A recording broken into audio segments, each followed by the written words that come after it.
स्वागत है आप सभी का आपके अपने YouTube चैनल टेक सीख प्रो में। जैसा कि आप सभी को पता है 14 जुलाई को इसरो बीएसएससी का एग्ज़ाम शेड्यूल हो चुका है। एडमिट कार्ड भी डाउनलोड हो गया है। आप लोगों ने अपना अपना सेंटर भी देख लिया होगा। तो आज की वीडियो में हम स्टार्ट करने वाले हैं इसरो में जो भी प्रीवियस ईयर पेपर में वर्कशॉप कैलकुलेशन एंड साइंस के क्वेश्चन पूछे गए हैं, उसके कुछ मोस्ट इम्पोर्टेंट क्वेश्चंस को हम इस वीडियो में डिस्कस करेंगे कि बेसिकली जो आईटीआई वाले स्टूडेंट होते हैं उनको डब्ल्यूसीएस के क्वेश्चंस में कहीं ना कहीं कुछ दिक्कत हो जाती है। तो कुछ सेलेक्टेड क्वेश्चन को हम इस वीडियो में डिस्कस करेंगे। और अगर अभी तक आपने चैनल को सब्सक्राइब नहीं किया है तो चैनल को सब्सक्राइब करके बेल आइकन वाला बटन दबा लें। साथ ही साथ आपको चैनल पर इसरो की प्रीवियस ईयर क्लास की 31 वीडियो अवेलेबल है। आप वहां से 31 वीडियो से इसरो प्रीवियस ईयर पेपर को देख सकते हैं। उसके साथ 25 वीडियो आपको वर्कशॉप कैलकुलेशन एंड साइंस की उपलब्ध है। 21 वीडियो आपको चैप्टर वाइज या कह सकते हैं टॉपिक वाइज ट्रेड थ्योरी की वीडियो उपलब्ध है। तो इन सभी वीडियो को देखकर आप अपनी तैयारी को अच्छे से बूस्ट कर सकते हैं। तो चलिए बिना किसी देरी के इस वीडियो को स्टार्ट करते हैं। तो जो सबसे पहला हमने यहाँ पर पिकअप किया है वो इसरो महेंद्रगिरी का जो पेपर है। Exam date 28/8/2016। सेट की बात की जाए तो सेट ए का हमने यहाँ पर सबसे पहले क्वेश्चन पिकअप किए हैं डब्ल्यूसीएस के। इसमें पहला क्वेश्चन पूछा गया था अकॉर्डिंग टू पाइथागोरस थ्योरम। मींस यहाँ पर एक आपको इस प्रकार का ट्रेंगल राइट एंगल ट्रेंगल बनाया गया था और इसमें पूछा गया था निम्नलिखित में से कौन सा इक्वेशन सही है। तो आप सभी को पता है ये कौन सा ट्रेंगल बन रहा है, राइट एंगल ट्रेंगल बन रहा है। तो जब भी कभी राइट एंगल ट्रेंगल बनता है तो यहाँ पर हम कौन सा थ्योरम लगाते हैं, पाइथागोरस की प्रमेय लगाते हैं। पाइथागोरस की प्रमेय क्या कहती है, हिंदी में कहें तो कर्ण का स्क्वायर बराबर आधार का स्क्वायर प्लस लंब का स्क्वायर।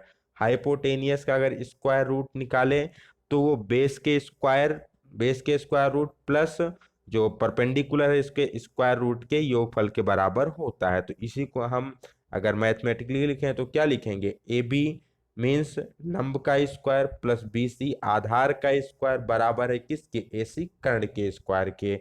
तो यही क्या है, यही पाइथागोरस की प्रमेय कहलाती है। और ये same question ISRO Mahendragiri Turner वाले पेपर में भी पूछा गया था और फिटर वाले पेपर में भी पूछा गया था। तो इस प्रकार के क्वेश्चन आपको ध्यान में रखने हैं।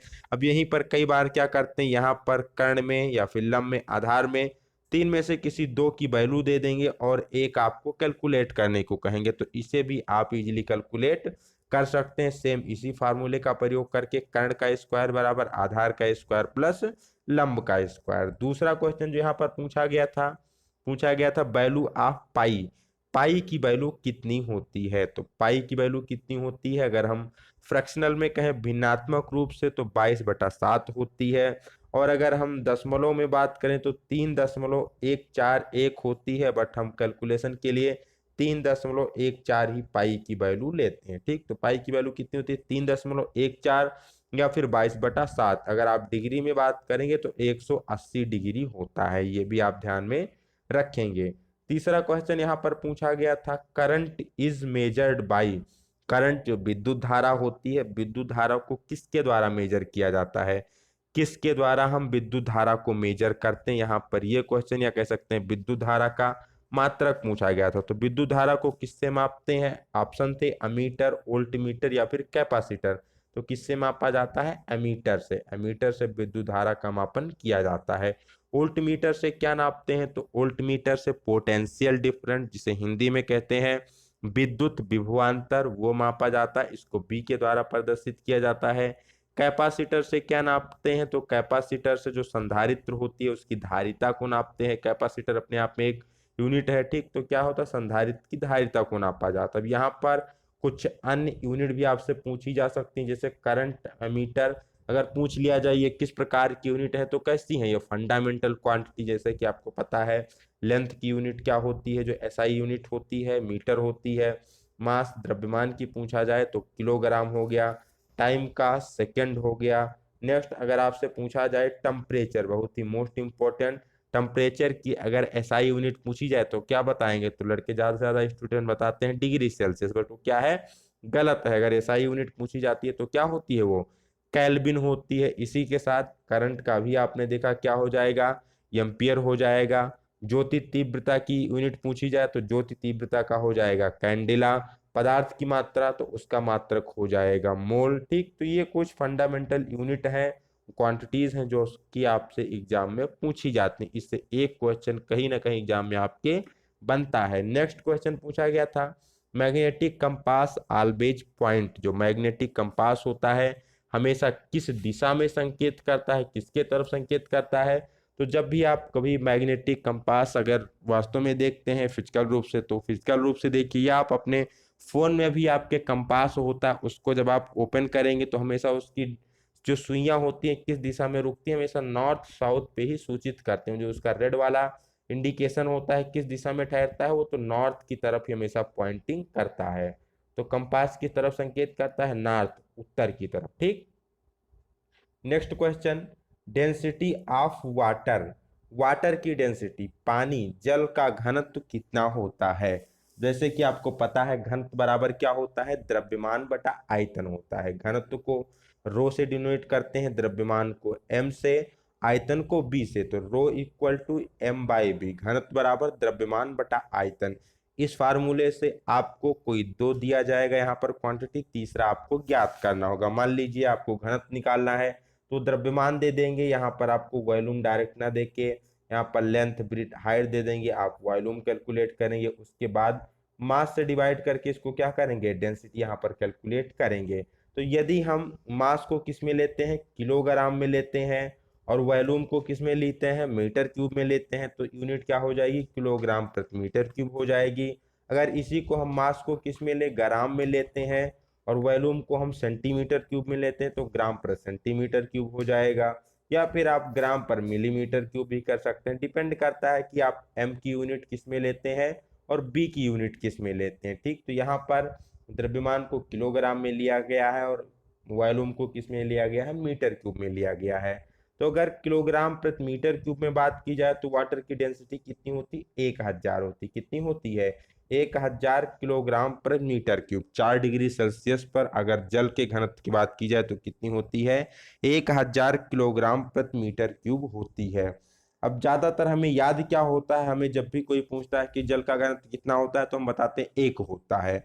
अब 1 के साथ आपको याद रखने की इसकी यूनिट क्या होती है, 1 कब होता है, 1000 कब होता है। 1000 कब होगा, जब यूनिट होगी किलोग्राम प्रति मीटर क्यूब। और 1 कब होगा, जब होगा जब इसकी यूनिट होगी ग्राम प्रति सेंटीमीटर क्यूब। ठीक, सेंटीमीटर, ग्राम पर सीसी, सीसी का मतलब क्यूबिक सेंटीमीटर।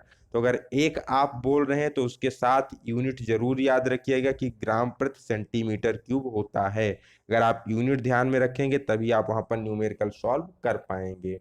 चलते हैं नेक्स्ट क्वेश्चन की तरफ। नेक्स्ट क्वेश्चन है 1 माइक्रोन इक्वल्स टू, 1 माइक्रोन किसके बराबर होता है। अब यहाँ पर मीटर में पूछा गया तो आप सभी को पता है 1 माइक्रोन किसके बराबर होता है, 1/10⁶ के बराबर होता है। ठीक, अब 10⁶ को जब हम ऊपर ले जाएंगे तो क्या हो जाएगा, -6 हो जाएगा। ठीक, 1 माइक्रोन किसके बराबर हो जाएगा, 10⁻⁻6 मीटर के बराबर हो जाएगा। ठीक, अब ज्यादा से ज्यादा कुछ और कंडीशन में यहाँ पर क्वेश्चन भी पूछी जाती है, जैसे 1 माइक्रोन को कभी कभी आपको बोला जाता है मिलीमीटर में बदलो।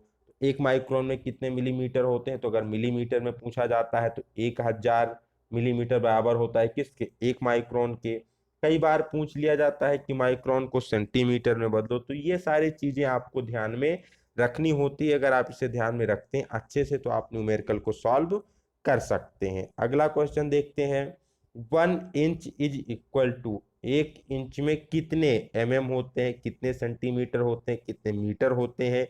इन तीनों में से अगर कोई भी पूछा जाए आपको याद केवल एक रखना है कि 1 इंच किसके बराबर होता है, 25.4 मिलीमीटर के बराबर होता है। किसके बराबर होता है, 25.4 मिलीमीटर के बराबर होता है। अगर यही सेंटीमीटर पूछा जाए तो 10 से इसको डिवाइड कर दीजिए, हो जाएगा 2.54 सेंटीमीटर। अगर यही मीटर में पूछ दिया जाए तो 10 से और डिवाइड कर दीजिए तो 0.25 यहाँ पर हो जाएगा। ठीक, तो इस प्रकार से आप इसको कैलकुलेट कर सकते हैं। बट इंपॉर्टेंट क्या है, 1 इंच किसके बराबर होता है, 25.4 मिलीमीटर के बराबर होता है। अगला क्वेश्चन पूछा गया था, चेंज इन लेंथ बटा original length is equal to, change in length divided by original length, ये किसके बराबर होता है। तो स्ट्रेंथ ऑफ मटेरियल की टॉपिक में आप लोगों ने एक टर्म पढ़ा होगा विकृति। क्या पढ़े होंगे? विकृति, जिसे इंग्लिश में कहते हैं स्ट्रेन।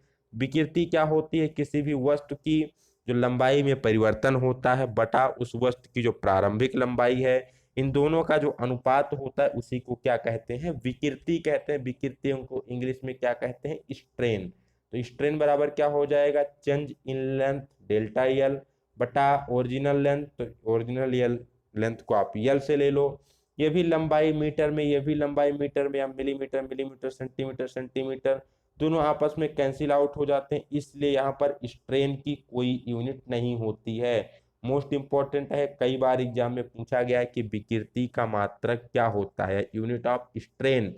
तो चूंकि ये लेंथ का क्या है, एक प्रकार का रेशियो है, तो जो भी रेशियो होते हैं उनकी कोई यूनिट नहीं होती है। चाहे आप कोण की बात करिए, चाप बटा त्रिज्या, तो उसकी भी कोई यूनिट नहीं होती है।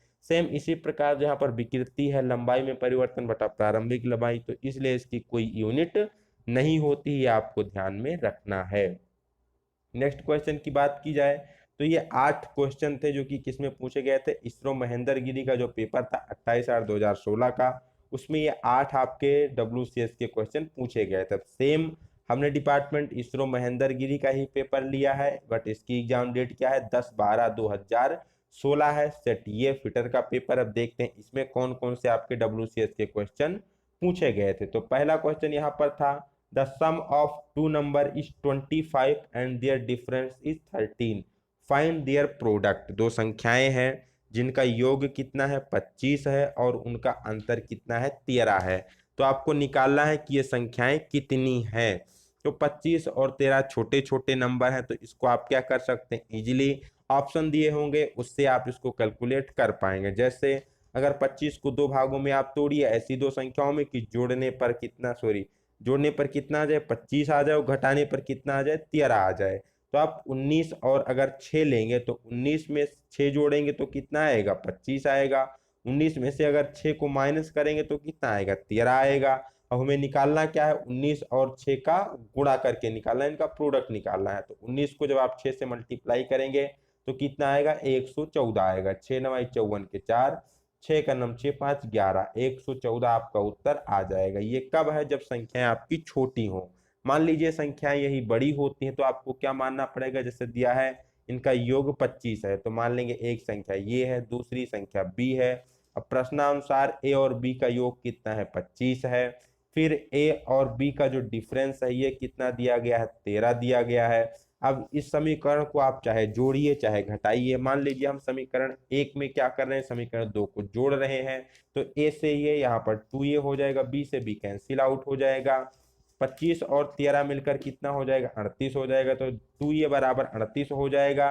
तो ये की वैल्यू यहाँ से कितनी आ जाएगी? 19 आ जाएगी। तो जब a की वैल्यू 19 आ जाएगी तो b की वैल्यू इजीली आप कैलकुलेट कर पाएंगे, 6 आ जाएगी। ठीक, तो जब नंबर बड़े होंगे तो आप इस प्रकार से इक्वेशन बना के उसके सॉल्व करेंगे। अगर नंबर छोटे छोटे हैं तो आप उसको डायरेक्टली वहां पर जो ऑप्शन दिए गए उससे भी मैच करके सॉल्व कर सकते हैं। Put the value get the answer.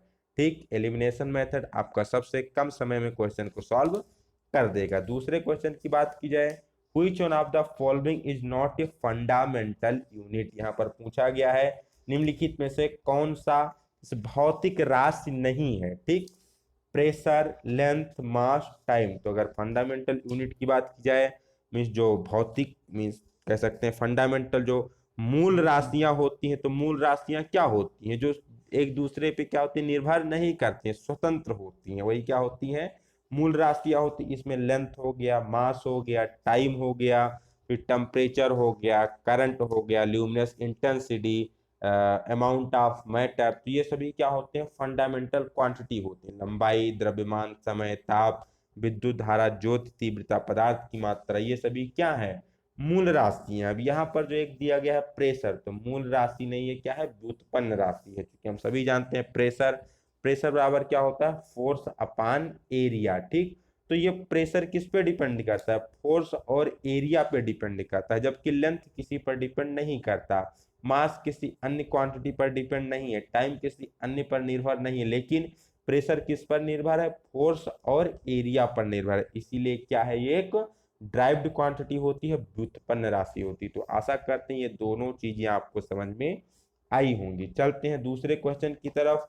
The ratio of ultimate stress to working stress, बहुत ही मोस्ट इंपॉर्टेंट क्वेश्चन है, इसको आप स्टार मार्क भी कर सकते हैं। इस पर आधारित प्रश्न कई बार एग्जाम में पूछ लिए जाते हैं। The ratio of ultimate stress to working stress is known as, ठीक। अब जो टेक्निकल टर्म है उसको आप इंग्लिश में ही अंडरस्टैंड करने की कोशिश करिए। चाहे अल्टीमेट स्ट्रेस कहें या फिर यील्ड स्ट्रेस कहें, ये मटेरियल का वो पॉइंट होता है, ठीक, कि अगर इसके ऊपर हम क्या लगे, मान लीजिए आपका कोई ग्राफ है स्ट्रेस स्ट्रेन का, यहाँ पर कुछ इस प्रकार से आपका ग्राफ जा रहा है, तो यहाँ अगर मान लीजिए अल्टीमेट स्ट्रेस या फिर यील्ड स्ट्रेस का पॉइंट है, यील्ड पॉइंट है, अब इसके नीचे अगर हम फोर्स लगाते हैं, इसके अंडर रेंज में रखते हैं, तो मेटल क्या कर पाएगा, हमारे फोर्स को सस्टेन कर लेगा। लेकिन जैसी इसकी वैल्यू इससे क्या होगी, ज्यादा होगी, मेटल क्या हो जाएगा, फ्रैक्चर हो जाएगा, इसमें डिफॉर्मेशन हो जाएगा, ठीक। तो ये क्या होता है, अल्टीमेट स्ट्रेस या फिर यील्ड स्ट्रेंथ होता है, मैक्सिमम पॉइंट होता है जहां तक वो क्या कर सकता है, स्ट्रेन को सहन कर सकता है, उससे आगे उसमें स्ट्रेस जनरेट नहीं किया जा सकता, ठीक। तो आशा करते हैं ये आपको समझ में आया होगा। अब यहाँ पर एक नया टर्म है वर्किंग, वर्किंग स्ट्रेस में उस वस्तु पर, उस सिस्टम पर कितना इस समय स्ट्रेस कार्य कर रहा है और वो कितना स्ट्रेस झेल सकता है, इन दोनों का जो रेशियो है इसको क्या कहते हैं, तो इसको कहा जाता है फैक्टर ऑफ सेफ्टी। क्या कहते हैं, फैक्टर ऑफ सेफ्टी, सुरक्षा गुणांक के नाम से जानते हैं। मान लीजिए अगर आपको पता नहीं तो कैसे आप करेंगे, चेंज इन लेंथ तो हो नहीं सकता, तो ये ऑप्शन वैसे नेग्लेक्ट हो गया। टेंसाइल लोड ये भी नहीं हो सकता, ये भी ऑप्शन आपका क्या हो गया, नेग्लेक्ट हो गया। अब दो ऑप्शन आपके बचे जिसमें आपको कंफ्यूजन हो सकता, एक है मॉडुलस ऑफ इलास्टिसिटी, दूसरा फैक्टर ऑफ सेफ्टी। अब थोड़ा सा अगर आप यहाँ पर दिमाग लगाएंगे तो मॉडुलस ऑफ इलास्टिसिटी थोड़ा जाना पहचाना टर्म लगता है, इसी को हम क्या कहते हैं, इसी को यंग मॉडुलस के नाम से भी जानते हैं। यंग मॉडुलस एक नया आपके सामने प्रॉब्लम, आपने हुक का नियम पढ़ा होगा।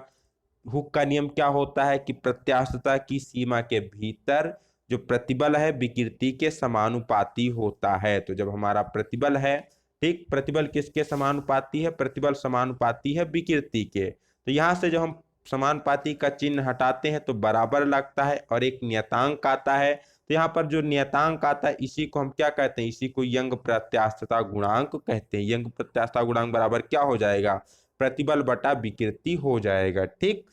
तो यहां से कई बार पूछ लिया जाता है कि मॉडुलस ऑफ इलास्टिसिटी बराबर क्या होगा, तो ये हो जाएगा प्रतिबल बटा विकृति। या फिर पूछ लिया जाए यंग प्रत्यास्थता गुणांक बराबर क्या हो जाएगा, तो प्रतिबल बटा विकृति हो जाएगा। इसका मात्रक क्या होगा, क्योंकि विकृति का कोई मात्रक होता नहीं, तो जो प्रतिबल का मात्रक होगा वही इसका मात्रक होगा। प्रतिबल बराबर क्या होता है, बल बटा क्षेत्रफल, तो न्यूटन पर मीटर स्क्वायर इसकी यूनिट हो जाएगी, ठीक। अब यहाँ पर आपको क्या समझना है, फैक्टर ऑफ सेफ्टी समझना है, ठीक। फैक्टर ऑफ सेफ्टी क्या होगा, अल्टीमेट स्ट्रेस या फिर yield stress divided by working load या फिर वर्किंग स्ट्रेस आप कह सकते हैं। इन दोनों का जो रेशियो वही फैक्टर ऑफ सेफ्टी कहलाता है।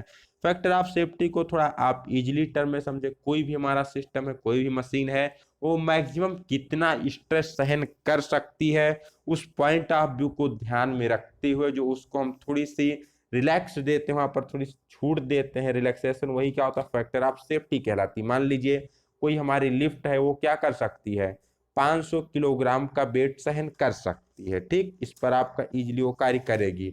अब अगर हम क्या करेंगे, 500 किलोग्राम का उसमें कोई वेट रखकर उसको ऊपर नीचे करेंगे तो वर्क नहीं करेगी। तो उसमें हमें क्या करना है, 500 से कुछ कम ही वेट वहां पर लोडिंग करनी, जैसे 400 हो गया, 300 हो गया, 200 हो गया। तो इस प्रकार के कंडीशन को, इसी को ध्यान में रख के ही फिर हम क्या करते हैं, सिस्टम का डिजाइन करते हैं। जो पुल वगैरह होते हैं वहां पर फैक्टर ऑफ सेफ्टी बहुत ही ज्यादा वहां पर डिपेंड, वहां पर मेन इंपॉर्टेंट रोल प्ले करती है। कोई भी सिस्टम है तो उसका फैक्टर ऑफ सेफ्टी हमेशा पूछा जाता है कितना होना चाहिए, तो एक से क्या होना चाहिए, ज्यादा होना चाहिए। फैक्टर ऑफ सेफ्टी हमेशा एक से ज्यादा होना चाहिए, तभी वो सिस्टम आपका कार्य कर पाएगा। एक के जैसे बराबर होगा, फेल होने के उसके चांसेस आ जाते हैं। जो डक्टाइल मटेरियल होते हैं 4 से 5 के बीच में इसकी फैक्टर ऑफ सेफ्टी रखी जाती है। चलते हैं नेक्स्ट क्वेश्चन की तरफ। नेक्स्ट क्वेश्चन पूछा गया है 2x + 3y = 5, x + 2y = 3, तो यहाँ पर x और y की वैल्यू पूछी गई। बहुत ही साधारण क्वेश्चन है। यहाँ पर वैसे देख रहे हैं 2 और 3 को जोड़ के 5 के बराबर किया गया है। तो यहाँ पर x और y की वैल्यू क्या रखें कि इस 2 को, अब यहाँ पर 2 गुणे क्या रखना है प्लस 3 गुणे क्या रखना है कि जोड़ने पर 5 आए। तो एक एक रखेंगे तभी क्या होगा 5 होगा, नहीं तो 2 और 3 तो वैसे जोड़ने पर 5 हो जाते हैं। तो अगर हम x की वैल्यू भी एक रखेंगे y की वैल्यू भी एक रखेंगे तभी क्या होगा ये 5 होगा। देखते हैं दूसरे समीकरण में सेटिस्फाइड कर रहा है कि नहीं कर रहा है।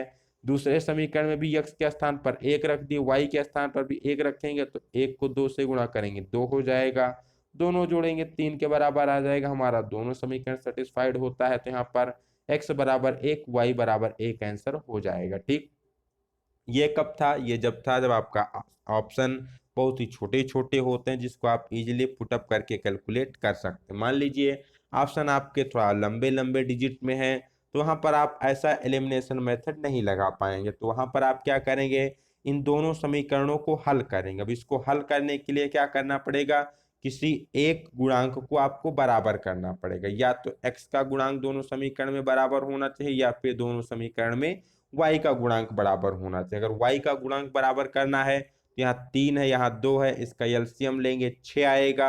अब 6 है तो यहाँ पर आपको पहले समीकरण को 2 से, दूसरे समीकरण को 3 से गुणा करके फिर आप क्या कर सकते हैं यहाँ पर y की वैल्यू बराबर कर सकते हैं। मान लीजिए आप y नहीं बराबर करना चाहते तो यहाँ पर 2x है, यहाँ पर x है, तो सिंपली अगर हम इस समीकरण को 2 से गुणा कर दें तो यहाँ भी 2x हो जाएगा। फिर दोनों समीकरण में जब एक कोई चर आपका बराबर हो जाएगा फिर उसको हम जोड़ लेंगे या आपस में घटा देंगे तो एक से एक टर्म कैंसिल हो जाएगा, दूसरे टर्म की वैल्यू निकल आएगी। तो इस प्रकार से आप इस क्वेश्चन को हल करेंगे।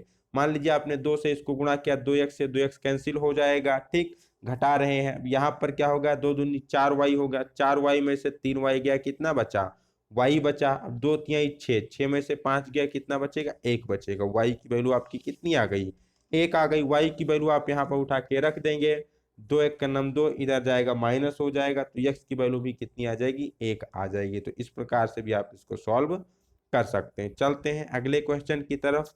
अगला क्वेश्चन पूछा गया find the area of a semicircle with radius 7 metre. कोई एक सर्किल है, एक अब सर्किल आपको पता है पूरा वृत्त है, सेमी सर्किल, सेमी सर्किल का मतलब होता है अर्धवृत्त। आधे वृत्त का क्या करना है आपको यहाँ पर एरिया फाइंड आउट करना है। मान लीजिए आपके पास क्या है आधा ही वृत्त है, तो इस आधे वृत्त का एरिया आप कैसे कैलकुलेट करेंगे, तो सबसे पहले आपको पता होना चाहिए जो एरिया ऑफ सर्किल होता है वृत्त का परिमाप क्षेत्रफल कैसे निकालते हैं, तो पाई आर स्क्वायर से निकालते हैं। सेमी का मतलब उसको दो भागों में बांटना है तो फार्मूला पाई आर स्क्वायर बटा 2 हो जाएगा। क्योंकि आर की वैल्यू 7 के मल्टीपल में है तो हम क्या करेंगे यहाँ पर पाई की वैल्यू 22/7 रखेंगे।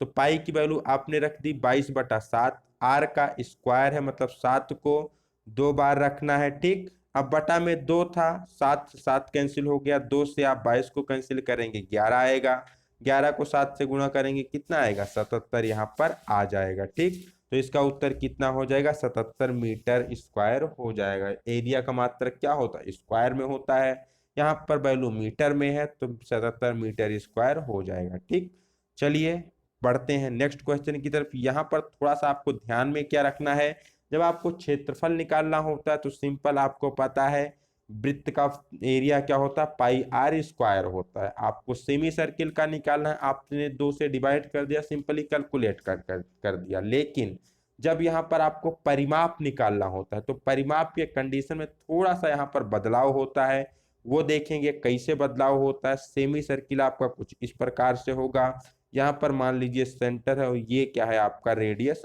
आर है।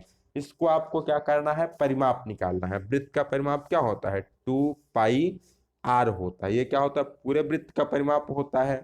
अगर हम अर्धवृत्त का निकालें तो क्या होगा, पहले तो आप इसको 2 से डिवाइड करोगे, तो 2 से डिवाइड करोगे तो ये क्या बचेगा पाई आर बचेगा। ठीक, पाई आर, पाई आर में कितना आया पाई आर में आपका इतना एरिया कवर हो गया। ठीक है, यहाँ से यहाँ तक का, लेकिन अभी आधी लाइन इधर और आधी लाइन इधर, मतलब ये टोटल लाइन अभी आपकी बाकी है।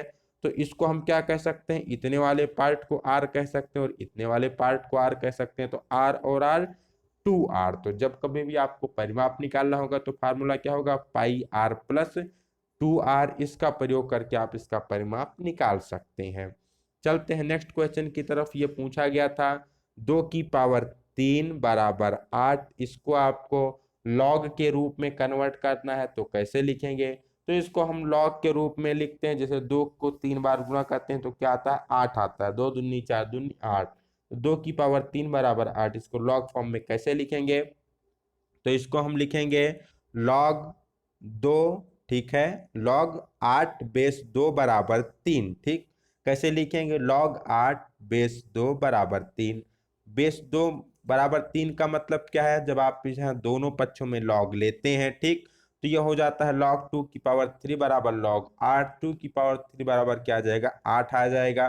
तो आप इस प्रकार से इसको लिख सकते हैं। चलते हैं नेक्स्ट क्वेश्चन की तरफ। नेक्स्ट क्वेश्चन यहाँ पर पूछा गया था, the change in direction of light when it passes from one medium to another medium is called. जब प्रकाश की किरणें क्या होती हैं, एक माध्यम से दूसरे माध्यम में प्रवेश करती हैं, थोड़ा सा अपने पथ से विचलित हो जाती हैं, इसको हम क्या कहते हैं। मान लीजिए यहाँ पर हमारा ये कोई दूसरा माध्यम है, ये कोई दूसरा माध्यम है, यहाँ पर इनका क्या है, तल है जो दोनों माध्यमों को अलग कर रहा है। प्रकाश की किरण आपकी इस माध्यम से आ रही है, तो इस माध्यम में जरूरी नहीं है सीधे जाए, क्या होती है, ये कभी कभी इधर मुड़ जाती है, कभी कभी इधर मुड़ जाती है। तो जो अपने पथ से क्या होती है, विचलित होती है, थोड़ा सा डिस्ट्रैक्ट होती है, तो इस घटना को क्या कहा जाता है, तो इस घटना को कहते हैं रिफ्रैक्शन। हिंदी में क्या कहते हैं, तो इसे हिंदी में कहा जाता है प्रकाश का अपवर्तन। क्या होता है, प्रकाश का अपवर्तन, रिफ्रैक्शन ऑफ लाइट। जब प्रकाश किरण एक पारदर्शी माध्यम से दूसरे पारदर्शी माध्यम में प्रवेश करती है तो अपने मार्ग से, पथ से क्या होती है, थोड़ा सा विचलित हो जाती है।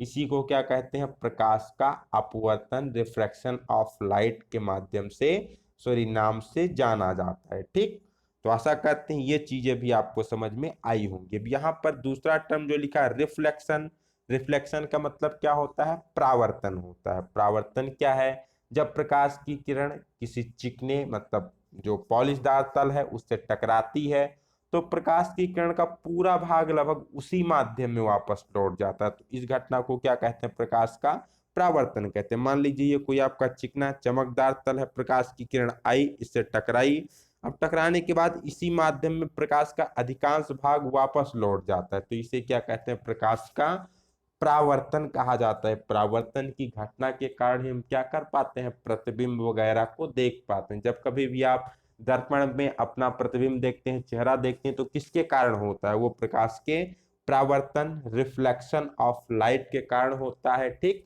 अगर वो प्रावर्तित ना करे तो शायद आप अपना चेहरा नहीं देख पाएंगे। यहाँ पर जो तीसरा टर्म दिया गया है, ये दिया गया स्कैटरिंग।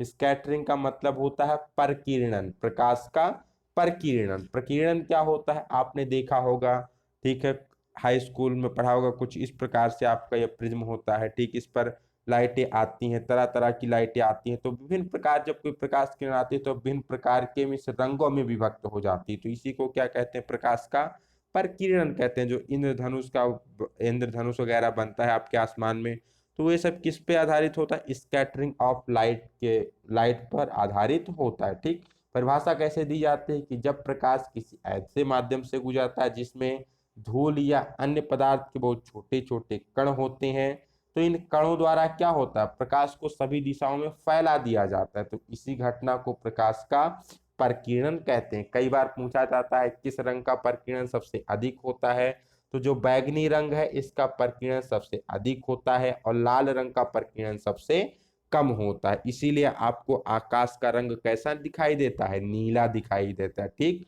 क्योंकि वो रंग क्या होता है, सभी दिशाओं में आसानी से प्रकीर्णित हो जाता है। इसके विपरीत जब तरंग दैर्घ्य की बात की जाएगी तो लाल रंग का तरंग दैर्घ्य सबसे अधिक होगा लैम्डा, और बैगनी का सबसे कम होगा। इसीलिए जो सिग्नल वगैरह की जो रेड लाइट होती है, रेड क्यों रखी जाती है, क्योंकि आपको दूर से ही दिखाई देता है, विजिबल होता है, तो यहाँ पर क्या मैटर करता है, तरंग दैर्घ्य मैटर करता है। तो आशा करते हैं तीनों टर्म आपको समझ में आए होंगे, इससे इतना डीपली क्वेश्चन नहीं पूछा जाता है, बस सिंपल आपको टर्म याद रखने हैं। Next question, SI unit of potential difference. Potential difference को हिंदी में कहते हैं विद्युत विभवांतर। तो विद्युत विभवांतर की एसआई इकाई क्या होती है? एसआई इकाई इसकी होती है वोल्ट। क्या होती है?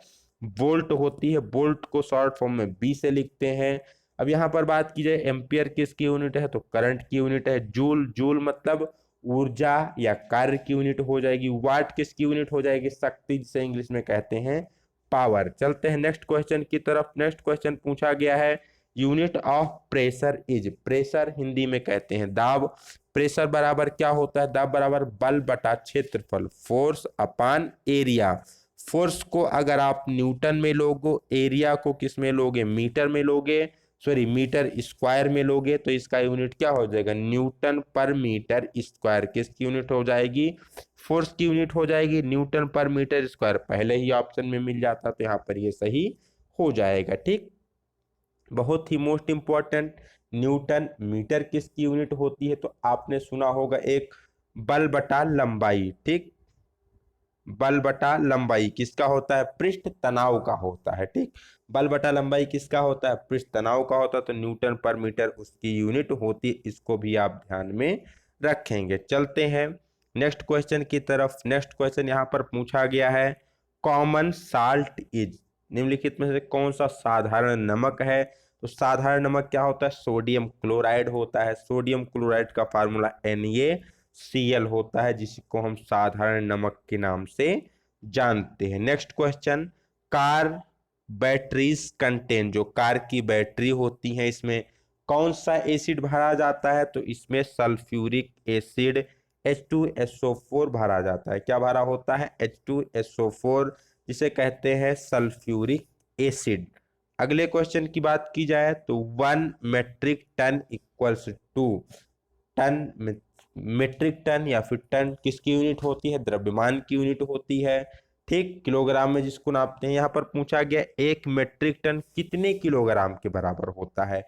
दो प्रकार के टन होते, एक होता है मेट्रिक टन और एक होता है ब्रिटिश टन। तो जब मेट्रिक टन पूछा जाएगा तो ये 1000 किलोग्राम के बराबर होता है, और अगर ब्रिटिश टन पूछा जाए तो 1016 किलोग्राम के बराबर होता है। ये चीज आपको ध्यान में रखनी है। तो यहाँ पर मेट्रिक टन पूछा गया तो किसके बराबर हो जाएगा? 1000 किलोग्राम के। अगर यही मेट्रिक ना पूछ के क्या पूछा गया होता, ब्रिटिश पूछा गया होता, तो क्या हो जाता? 1016 किलोग्राम के बराबर हो जाता। ठीक, तो ये था दूसरा वाला हमारा पेपर। नेक्स्ट जो हमने पेपर पिकअप किया है, ये है इसरो महेंद्रगिरी का ही। इसकी एग्जाम डेट है 21/4/2018। तो नेक्स्ट जो हमारा पेपर है इसरो महेंद्रगिरी 21/4/2018 सेट ए का पेपर यहाँ पर हमने पिकअप किया है। तो जो नेक्स्ट हमने पेपर लिया है ये कौन सा है? ये है इसरो महेंद्रगिरी फिटर का ही पेपर है। 21/4/2018 एग्जाम डेट सेट ये आप क्वेश्चन मैच कर सकते हैं। यहाँ पर पहला क्वेश्चन है 10 स्टूडेंट टूक part in A quiz. If the number of girls is 4 more than number of boys, find the number of boys and girl who टूक पार्ट इन द क्विज। यहाँ पर कोई एक क्विज कंपटीशन होता है जिसमें कुल 10 विद्यार्थियों ने क्या किया? भाग लिया। अब अगर विद्यार्थियों भाग ले गए, विद्यार्थियों में जो लड़कियों की संख्या है लड़कों की संख्या से 4 ज्यादा है, तो लड़के और लड़कियों की अलग अलग संख्या बताइए। तो टोटल कितने हैं? 10 हैं। अब लड़कियां 4 ज्यादा हैं, तो सिंपल सी आप क्या करेंगे? 10 में से 4 को घटा दो, कितना बचा? 6 बचा। अब इस 6 में क्या है? आधा लड़के हैं आधा लड़कियां हैं, तो इसको आप 2 से भाग दे दो। 2 से भाग दे दोगे तो क्या आएगा? 3 आएगा। तो आपके पास लड़के कितने आ गए? 3 आ गए। अब लड़कियां क्या है? लड़कों से 4 ज्यादा है, तो 3 और 4 कितना हो जाएगा? 7 हो जाएगा। तो 3 लड़के हो जाएंगे और 7 लड़कियां, टोटल 10 हो जाएंगे। दोनों का अंतर भी कितना हो जाएगा? 4 हो जाएगा। तो आसानी से इसको आप वैल्यू पुट करके भी सॉल्व कर सकते हैं। दूसरा क्वेश्चन यहाँ पर, in the arithmetic progression given below give the next term. यहाँ पर एक आपको अर्थमेटिक प्रोग्रेशन दिया गया, समांतर श्रेणी की एक सीरीज दी गई है। यहाँ पर आपको अगला टर्म फाइंड आउट करना है। यहाँ पर पहला टर्म है -5, ठीक। दूसरा टर्म है -1। तो -5 में क्या जोड़ा जाए कि -1 आए? तो -5 में जब हम 4 जोड़ते हैं तो -1 आता है। अब -1 में फिर से हम 4 जोड़ेंगे तो कितना आएगा? 3 आएगा। 3 में हम फिर से 4 जोड़ेंगे तो अगला टर्म 7 है। आपको पता है समांतर श्रेणी में जो इनका अंतर होता है पदों का हमेशा समान होता है। तो यहाँ पर भी 4 है, यहाँ भी 4 है, तो अगला टर्म भी क्या होगा, 4 होगा। तो 7 में 4 जोड़ोगे तो कितना आ जाएगा, यहाँ पर 11 निकल के आ जाएगा इसका उत्तर। बढ़ते हैं अगले क्वेश्चन की तरफ। अगले क्वेश्चन में बताया गया है ये लैडर इज प्लेस्ड अगेंस्ट ये wall such that its foot is at a distance of 4 meter from the wall and its top reaches a window 3 meter above the ground.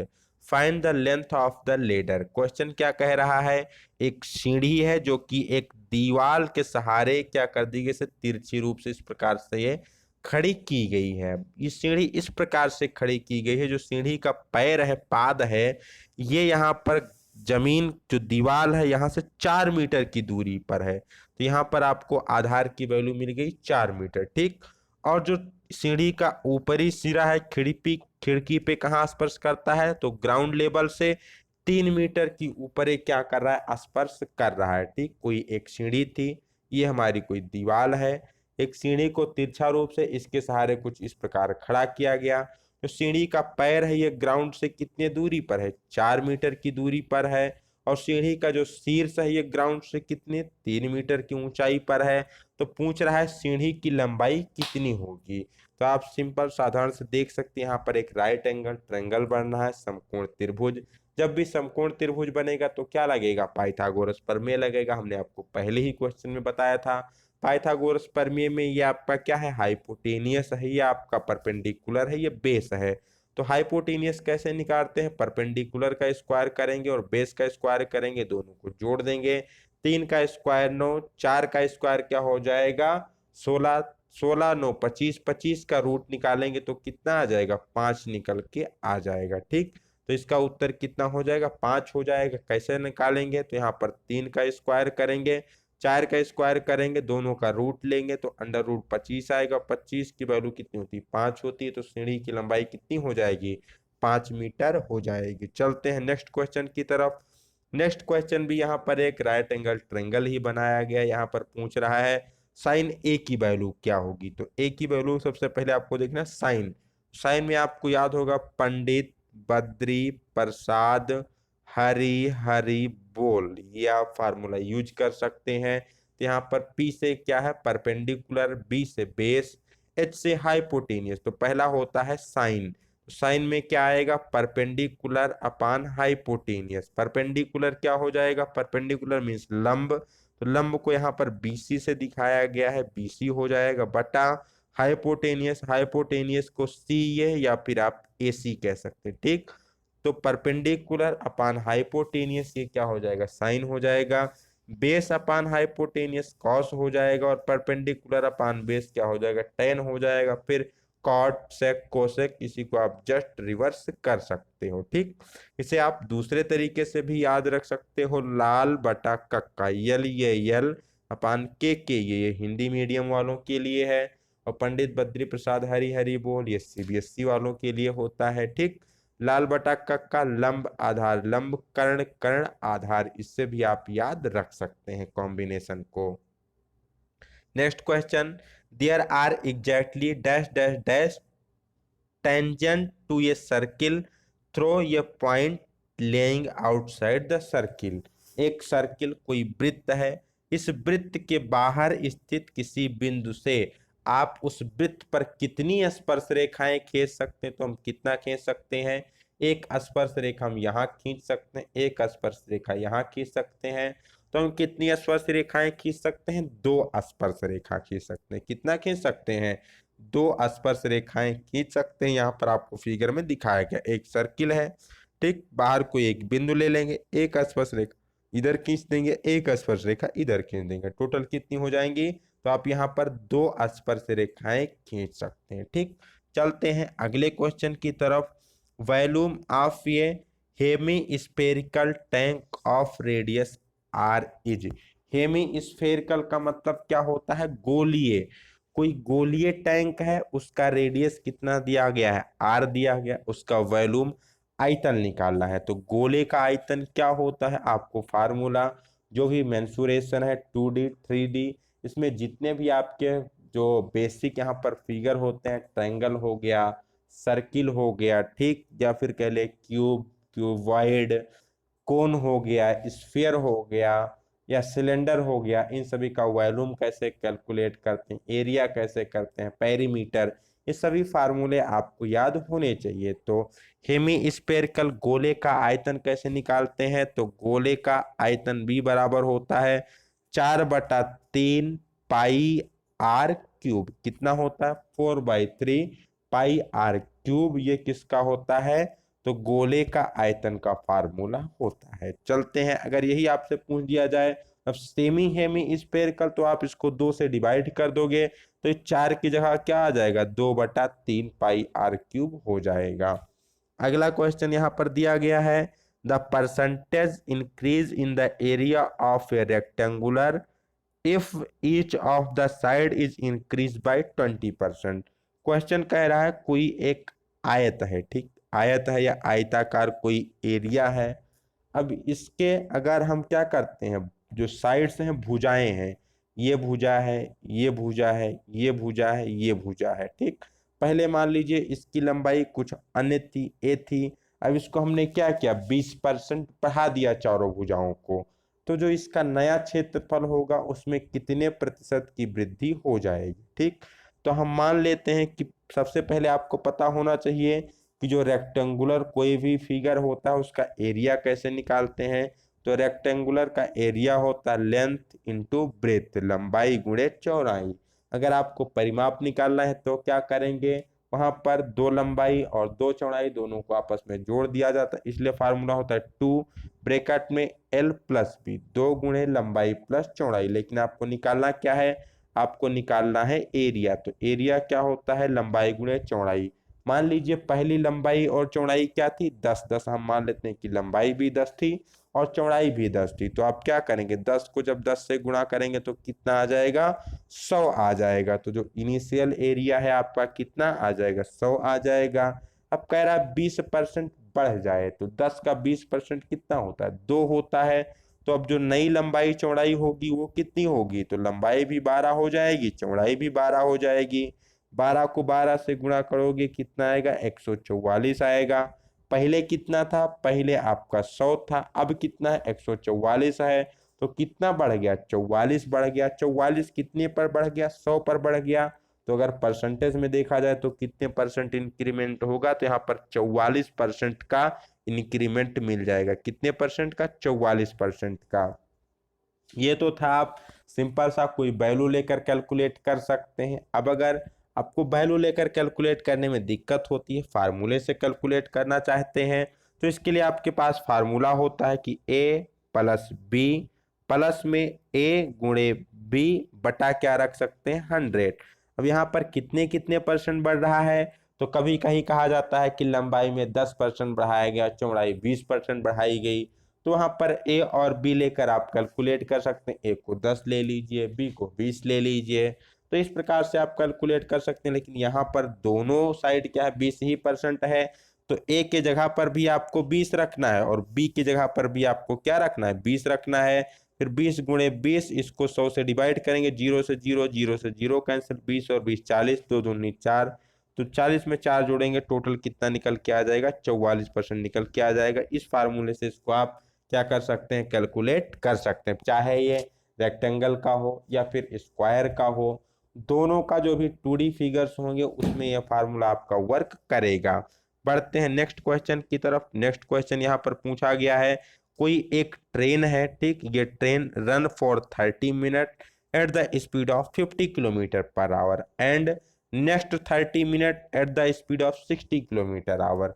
Find its average speed. कोई train है जो प्रारंभिक के 30 minute क्या करती है? 50 kilometre per hour के साथ चलती है स्पीड से। अगले 30 मिनट क्या करती है? अगले 30 मिनट 60 किलोमीटर पर आवर की स्पीड से चलती है। तो एवरेज स्पीड कितनी होगी? तो 30 मिनट का मतलब आधे घंटे। चाल कितनी है? 50 किलोमीटर पर घंटे है। तो आधे घंटे में पहले इसने कितना डिस्टेंस कवर किया? 25 किलोमीटर कवर किया। फिर आधे घंटे में 60 के स्पीड से चलती है तो कितना कवर करेगी? 30 किलोमीटर कवर करेगी। कुल दूरी कितनी हो गई? तो 30 प्लस 25 कितना हो गया? 55 हो गया। अब आपको पता है एवरेज स्पीड कैसे निकालते हैं, तो एवरेज स्पीड बराबर होती है कुल दूरी पहले इसने चला था 25, फिर बाद में इसने चला 30, तो टोटल हो गया 55। पहले इसने लिया 30 मिनट, फिर इसने लिया 30 मिनट, 30 और 30 60 मिनट। 60 मिनट का मतलब क्या हो गया, 1 घंटे। तो 55 किलोमीटर पर आवर इसकी क्या हो जाएगी, एवरेज स्पीड हो जाएगी। बढ़ते हैं नेक्स्ट क्वेश्चन की तरफ, वो पूछा गया है 1/2b, 1/2b ये बराबर है 1/3 के। तो यहाँ पर आपको b की वैल्यू निकालनी है, तो सीधा सा आपको क्या कर सकते हैं, इसको रेसिप्रोकल कर दीजिए, पलट दीजिए, या फिर आप इसको क्रॉस मल्टीप्लाई भी कर सकते हैं। क्रॉस मल्टीप्लाई के केस में 2b को 1 से मल्टीप्लाई करेंगे तो 2b हो जाएगा, 3 को 1 से मल्टीप्लाई करेंगे 3 हो जाएगी, आप इसका रेसिप्रोकल लेंगे पलटेंगे तो भी 2b इक्वल टू 3 आ जाएगा। इस 2 को इधर भेजेंगे तो क्या हो जाएगा, b बराबर आएगा 3/2। b बराबर क्या आ जाएगा, 3/2। 3 को 2 से भाग करेंगे तो 1.5 निकल के आ जाएगा। b की वैल्यू कितनी हो जाएगी, 1.5 यहाँ पर इस प्रश्न का उत्तर हो जाएगा। बढ़ते हैं अगले क्वेश्चन की तरफ, इसमें पूछा गया है what is the included angle between two side of a regular hexagon. Regular कोई एक नियमित क्या है, हेक्सागोन है। ठीक, इसमें आपको क्या करना है, इंक्लूडेड एंगल बताना है। ठीक, तो ये षटभुज है, यहाँ पर जो दो भुजाएं हैं इन दो भुजाओं के बीच का अंतः कोण कितना होता है ये आपको निकालना है। ठीक, अब चाहे हेक्सागोन पूछा जाए, ऑक्टागोन पूछा जाए, पेंटागन पूछा जाए, कोई भी एक फिगर से आपके हर एक एग्जाम में क्वेश्चन पूछा जाता है। तो आप इंक्लूडेड एंगल को डायरेक्टली ना कैलकुलेट करके अगर इसको हम थोड़ा सा इनडायरेक्टली कैलकुलेट करें तो बड़ा ही आसान होता है। सबसे पहले हम यहाँ पर क्या करेंगे, सबसे पहले हम इसका एक्सटर्नल एंगल कैलकुलेट करेंगे। अगर हम एक्सटर्नल एंगल कैलकुलेट कर लें तो 180 में से माइनस करके हम इंटरनल एंगल कैलकुलेट कर सकते हैं। तो किसी भी जो रेगुलर यहाँ पर फिगर्स होते हैं, पॉलीगॉन होते हैं, तो उसका जो एक्सटर्नल एंगल होता है, बाई कोण होता है, उसको कैसे निकालते हैं, तो 360/n से निकालते हैं। यहाँ पर क्या निकलेगा, आपका बाह्य कोण निकलेगा दो भुजाओं के बीच, n क्या हो जाएगी, भुजाओं की संख्या हो जाएगी। यहाँ पर हेक्सागन की बात की गई तो हेक्सागन में कितने साइडें होती हैं, 6 साइड होती है, तो यहाँ पर n की वैल्यू 6 लेंगे। 360 को आप 6 से डिवाइड करेंगे तो कितना आ जाएगा, 60 आ जाएगा। ठीक, 36 60 डिग्री आ जाएगा। मीन्स यहाँ पर जो एक्सटर्नल एंगल है, बाह्य कोण है दो भुजाओं के बीच का, वो कितना है, 60 डिग्री है। अब आपको निकालना क्या है, इंक्लूडेड एंगल, अंतः कोण निकालना है। तो अंतः कोण के लिए क्या करेंगे, आप 180 में से इस बाह्य कोण को घटा देंगे, तो 180 में से 60 को घटाएंगे तो कितना आएगा, 120 निकल के आ जाएगा। तो जो रेगुलर हेक्सागोन होता है, इसके दो जो भुजाएं होती हैं उनके बीच का अंतः कोण कितना होता है, तो अंतः कोण 120 डिग्री होता है। इसी प्रकार अगर आपसे पूछा जाए कि आप ऑक्टागोन को निकालो तो आप सबसे पहले 360 डिग्री को 8 से डिवाइड कीजिएगा। यहाँ पर आपकी वैल्यू आ जाएगी 8 चौके 32, बचेगा 4, 8 पंचे 40 मीन्स 45 डिग्री निकला। तो 45 डिग्री हो गया। जो ऑक्टागोन है उसका एक्सटर्नल एंगल कैलकुलेट करना होता है आपको इंटरनल एंगल, तो इसके लिए आप क्या करेंगे, इस 45 डिग्री को आपको क्या करेंगे, माइनस करेंगे 180 से। तो 180 से जब आप 45 को माइनस करेंगे तो 135 डिग्री यहाँ पर निकलेगा, जो कि होता है ऑक्टागोन का इंटरनल एंगल। तो आशा करते हैं ये क्वेश्चन आपको समझ में आ गया होगा। बढ़ते हैं नेक्स्ट क्वेश्चन की तरफ। नेक्स्ट क्वेश्चन में पूछा गया pH value of neutral solution is. Neutral solution का मतलब जो उदासीन विलयन होते हैं, सॉल्यूशन का अर्थ होता है विलयन, जो उदासीन विलयन होते हैं इनका पीएच मान कितना होता है। ठीक, तो आप सभी को पता है जो उदासीन होते हैं, न्यूट्रल होते हैं, उनका पीएच मान कितना होता है, 7 होता है। कितना होता है, 7 होता है उदासीन विलयन का। अब ध्यान क्या रखना है, अगर 7 से कम हो गया पीएच तो विलयन कैसा होगा, तो विलयन अम्लीय होगा, जिसको इंग्लिश में कहते हैं एसिडिक। मतलब जितने भी एसिड होते हैं इनकी पीएच वैल्यू क्या होती है, 7 से कम होती है। अगर पीएच वैल्यू 7 से आगे निकल गई तो क्या हो जाएगा, तो हो जाएगा हमारा बेस। बेस का मतलब होता है क्षार, तो उस विलयन की प्रकृति कैसी हो जाएगी, क्षारीय हो जाएगी। ठीक, एसिडिक के बजाय बेसिक वहाँ पर हो जाएगा, बेस का हो जाएगा। यहाँ पर कुछ प्रमुख जो आपके सब्सटेंस हैं उनका पीएच वैल्यू पूछा जाता है। जैसे कई बार एग्जाम में ब्लड का पीएच वैल्यू, रक्त का पीएच मान पूछा गया तो कितना होता है, 7.4 होता है। इसीलिए जब कभी भी आपका कोई अंग कट जाता है, वहां से ब्लड निकलता है, अगर आप उसको थोड़ा हल्का सा जब दबाते हैं ना, उसको होंठ से दबाते हैं आप, ठीक, जब कभी दबा के अगर कभी उसका आप टेस्ट लीजिए तो कैसा लगेगा, उसको थोड़ा सा आपको क्षारीय नमकीन टाइप लगता है। क्यों? क्योंकि उसकी पीएच वैल्यू 7 से ज्यादा होती, इसीलिए आपको क्षारीय लगता है। ठीक, अगर नेक्स्ट पूछा जाए यहाँ से आपको नींबू, सिरका, इन सब का भी पीएच वैल्यू एग्जाम में पूछा जा सकता है। नींबू का पूछा जाए तो 2.2 होता है, सिरका का पूछा जाए तो 2.4 होता है।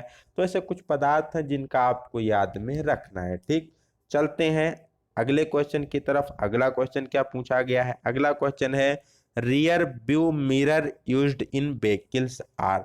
जो मीन्स हमारी सवारियां होती हैं, गाड़ियां होती हैं, उसके रियर व्यू मिरर का मतलब जो साइड में आप जैसे मोटरसाइकिल ड्राइव करते हैं तो आपके बगल में दोनों तरफ लेफ्ट राइट में दो शीशे लगे होते हैं, साइड मिरर लगे होते हैं पीछे से आ रही गाड़ियों को देखने के लिए। तो वहां पर जो मिरर लगे होते हैं कौन सा मिरर होता है? अवतल दर्पण होता है या फिर उत्तल दर्पण होता है, जिसे आप कहते हैं कॉन्वेक्स या कनकेव मिरर इंग्लिश में। तो यहाँ पर आप सभी को क्लियर होना चाहिए, जो गाड़ियां होती हैं इनके साइड रियर व्यू मिरर में क्या लगा होता है? कन्वेक्स मिरर लगा होता है। कन्वेक्स का मतलब उत्तल दर्पण लगा होता है। कार, बस, ट्रक, बाइक, जितने भी आपकी सवारियां होते हैं सब में पीछे के सीन को देखने के लिए क्या लगाया जाता है? उत्तल दर्पण लगाया जाता है। ये क्या करता है? ये किसी भी वस्तु का सीधा प्रतिबिंब बनाता है। सबसे पहले तो प्रतिबिंब कैसा होगा? सीधा होगा, उसकी इमेज सीधी बनेगी, साथ ही साथ वो उस इमेज को क्या कर देता है? छोटा कर देता है। मान लीजिए पीछे से ट्रक बहुत बड़ा आ रहा है, अब आपके उस शीशे में क्या होगा? ट्रक, छोटा सा ट्रक दिखाई देता है, ठीक, जिससे आप आसानी से मैनेज कर ले जाते हैं। सपोज दैट वो ट्रक आपको क्या, मान लीजिए इतना बड़ा ट्रक है, इतना बड़ा न दिख के इतना बड़ा देखे तो आप क्या करेंगे? वहां पर थोड़ा जल्दबाजी कर जाएंगे, हड़बड़ा जाएंगे, तो इससे क्या हो सकता है? एक्सीडेंट हो सकता है। इसीलिए वहां पर कॉन्वेक्स मिरर लगाया जाता है, उत्तल लेंस लगाया जाता है, जिससे आने वाली वस्तुएं आपको आराम से छोटी छोटी दिखाई देती हैं, तो आप इजिली मैनेज कर ले जाते हैं। अब अवतल दर्पण देखा जाए, जो कॉनकेव मिरर होता है, इसका प्रयोग कहाँ करते हैं? तो इसका प्रयोग किया जाता है सबसे ज्यादा, आप देखे होंगे जब शेविंग वगैरह करवाने जाते हैं नाई के यहाँ, तो वहां पर जो शीशे लगे होते हैं कैसा लगा होता है? अवतल दर्पण लगा होता है।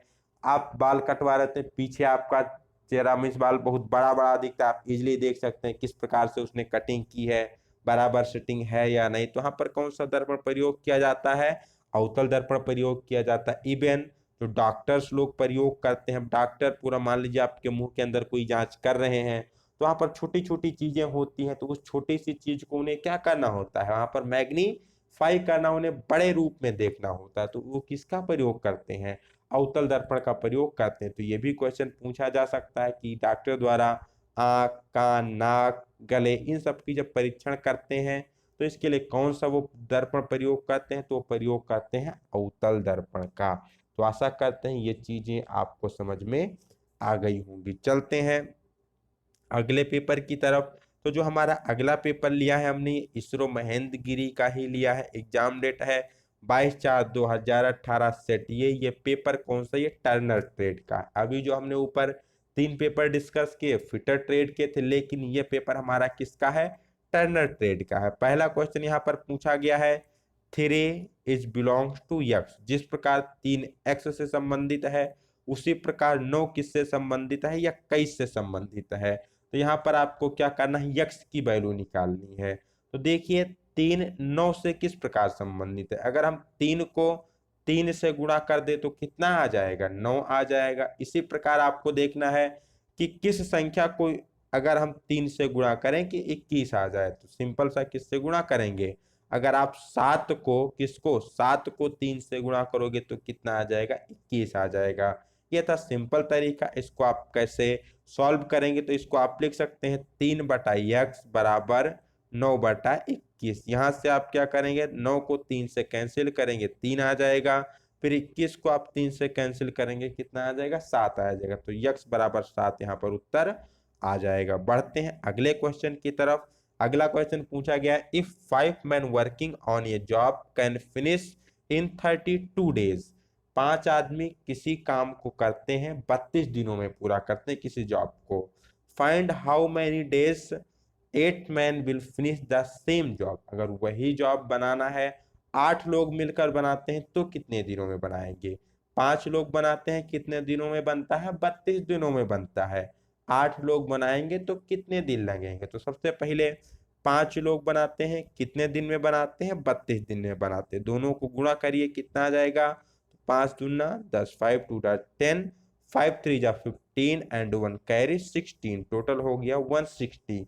टोटल वर्क आपके पास कितना है, 160 है। अब यहाँ पर आदमी कितने पास है, आपके पास 8 है। 8 आदमी से डिवाइड कर दीजिए। पर डे आपका 8 काम हो रहा है तो डिवाइड करेंगे, 8 2 16, तो कितना आ गया, 20 डेज आ गया। ठीक, 5 आदमी अगर 32 दिन में करते थे तो 8 आदमी कितने दिन में करेंगे, उसे 20 डेज में उस जॉब को फिनिश कर देंगे। इस प्रकार से आप इस क्वेश्चन को सॉल्व कर सकते हैं। अगला क्वेश्चन यहाँ पर पूछा गया है, find the semi parameter of A triangle with side having 9 centimetre, 10 centimetre and 12 centimetre. कोई एक त्रिभुज है, ठीक, इस त्रिभुज का भुजाएं दी गई हैं 9 सेंटीमीटर, 10 सेंटीमीटर, 12 सेंटीमीटर। हमें निकालना क्या है, हमें निकालना है इस त्रिभुज का अर्ध परिमाप कितना होगा। तो परिमाप, कोई भी आकृति है उसका परिमाप निकालने के लिए क्या किया जाता है, उसकी सभी भुजाओं को जोड़ दिया जाता है। तो इस त्रिभुज का परिमाप निकालने के लिए इन तीनों भुजाओं को हम जोड़ेंगे। तो 12 10 22, 22 और 9 31, टोटल इसका परिमाप कितना हो जाएगा, 31 हो जाएगा। ठीक, अब निकालना क्या है, आपको निकालना है सेमी परिमाप। तो सेमी परिमाप को निकालने के लिए परिमाप को आप 2 से भाग देंगे। तो जब आप 31 को 2 से भाग देंगे तो कितना आएगा, 15.5 निकल के आ जाएगा, जो कि इस त्रिभुज का क्या हो जाएगा, सेमी परिमाप हो जाएगा। बढ़ते हैं अगले क्वेश्चन की तरफ। अगला क्वेश्चन नंबर 4 पूछा गया है, 150 kilogram of copper was extracted from 3000 kilogram of copper और 150 किलोग्राम कॉपर का निष्कर्षण किया जाता है कितने से, 3000 किलोग्राम कॉपर के अयस्क से। So what is the percentage of copper, copper और, तो कॉपर का जो अयस्क है इसमें कॉपर की कितनी मात्रा है। ठीक, 3000 किलोग्राम हमारे पास अयस्क है कॉपर का, उसका जब हम निष्कर्षण करते हैं, सांद्रण भाजन निस्तापन करते हैं, तो फाइनली हमें कितना प्राप्त होता है, 150 किलोग्राम कॉपर प्राप्त होता है। तो आपको कैलकुलेट करना है कि इस 3000 किलोग्राम में 150 किलोग्राम कॉपर, इसकी प्रतिशत मात्रा कितनी है। ठीक, तो यहाँ पर आपको परसेंटेज कैलकुलेट करना है। मान लेते हैं कितने परसेंट कॉपर है, x% copper is present in the copper ore. हमने मान लिया कि जो कॉपर का अयस्क है उसमें टोटल कितना है, x% कॉपर उपस्थित है कॉपर के अयस्क में। अब इसको हम कैसे सॉल्व करेंगे गणितीय भाषा में, तो हमें क्या करना पड़ेगा, 3000 का x% कितना है, 150 है, कि हमने माना है 3000 में कितने परसेंट कॉपर है, x% कॉपर है, और ये वास्तव में है कितना, 150 है। तो 3000 का जब x% निकालेंगे उसको 150 के बराबर करेंगे। सॉल्व कैसे करेंगे, तो सॉल्व करते समय 3000 का जब आप x% निकालेंगे तो x/100 करेंगे, बराबर होगा 150 के। तो 0 0 0 0 से 2 जीरो कैंसिल हो गया, यहाँ पर 1 जीरो से 1 जीरो ये कैंसिल हो गया, 3 को 15 से कैंसिल, तो कितना बचेगा, 5 बचेगा टोटल। ठीक, तो x बराबर आ जाएगा 5%। मीन्स यहाँ पर कॉपर के एस में कॉपर की मात्रा कितनी थी, 5% केवल मात्रा थी। जो अगला क्वेश्चन यहाँ पर पूछा गया है, 1 metre is equal to dash dash dash inch. 1 metre कितने इंच के बराबर होगा। बहुत ही आसान क्वेश्चन, बहुत ही साधारण है। 1 मीटर कितने इंच के बराबर होता है, तो 39.37 इंच के बराबर होता है। कितना, 1 मीटर। ठीक, 1 मीटर किसके बराबर हो जाएगा, 39.37 इंच के बराबर हो जाएगा। तो ये था कौन सा, महेंद्रगिरी टर्नर का पेपर। इसमें केवल 5 क्वेश्चन ही पूछे गए थे WCS के, वर्कशॉप कैलकुलेशन एंड साइंस के। तो आज की वीडियो बहुत लंबी होती जा रही है, तो यहीं पर हम इस वीडियो को वाइंड अप करते हैं, खत्म करते हैं। नेक्स्ट वीडियो में जो आपके और मोस्ट इंपॉर्टेंट न्यूमेरिकल्स बच गए हैं जो अदर प्रीवियस ईयर पेपर के, उसको हम अगले वीडियो में डिस्कस करेंगे। वीडियो आपको कैसी लगी कमेंट सेक्शन में ज़रूर बताइएगा। अगर आप लोगों का रिस्पॉन्स अच्छा रहा तो अगला वीडियो हम बनाएंगे, अदरवाइज यही वीडियो आपकी फाइनल होगी। ठीक, अगर आप लोगों का रिस्पॉन्स अच्छा होता है, व्यूज़ अच्छे जाते हैं, वॉच आवर इसका थोड़ा सही रहता है। एक्चुअली होता है क्या, हम वीडियो डालते हैं 30 मिनट की, आप लोग वीडियो देखते हैं 3 मिनट, तो फिर उसमें वीडियो बनाने का मोटिवेशन नहीं मिलता। तो अगर रिस्पॉन्स अच्छा रहा आप लोगों की तरफ से तो नेक्स्ट वीडियो आपकी जल्द ही आ जाएगी, अदरवाइज इसी से आप अपने तैयारी को कंप्लीट करिएगा। तो मिलते हैं अगले क्लास में। Till then have a good day, best of luck, bye bye.